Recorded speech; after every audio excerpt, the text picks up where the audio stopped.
அஸ்ஸலாமு அலைக்கும். நம்ம இன்றைக்கி வந்து நெய்ச்சோறு சிக்கன் கிரேவி தான் நம்ம பார்க்க போகிறோம். வாங்க நம்ம எப்படி செய்யலாம்னு பார்க்கலாம். நம்ம சேனலுக்கு சப்ஸ்கிரைப் பண்ணிட்டு பாருங்கள். கடாய் வச்சு 3 ஸ்பூன் ஆயில், 2 ஸ்பூன் நெய் சேர்த்து காஞ்ச உடனே ஒரு பெரிய வெங்காயம், ஒரு தக்காளி, 2 ஸ்பூன் இஞ்சி பூண்டு, 1/4 ஸ்பூன் பட்டை கிராம்பு பவுடர் சேர்த்து 3 பச்சை மிளகா, கொஞ்சம் புதினா சேர்த்து நல்லா வதக்கிட்டு தயிர்.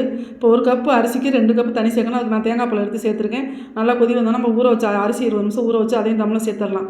இப்போ தம் போட்டாச்சு. லாஸ்ட்டில் லெமன், புதினா, கொஞ்சம் நெய் சேர்த்து தம் போட்டாச்சுங்க. அடுத்து வந்து நம்ம கிரேவி ரெடி பண்ணிடலாம். இப்போ ஒரு கடாய் வச்சு எண்ணெய் சேர்த்து கொஞ்சம் தாளிப்புக்கு சோம்பு, பட்டை கிராம்பு, வெங்காயம், 2 ஸ்பூன் இஞ்சி பூண்டு, 1/2 ஸ்பூன் பட்டை கிராம்பு பவுடர், கொஞ்சம் தட்டின சின்ன வெங்காயம், 2 தக்காளி அடித்து சேர்த்துக்கோங்க. பச்சை மிளகா, தனி மிளகாத்தூள் 1/2 ஸ்பூன் சேர்த்துட்டு நல்லா கலந்து விட்டுக்கோங்க. அடுத்து நம்ம சிக்கன், உப்பு தேவையான அளவு நல்லா கலந்து விட்டுக்கலாம்.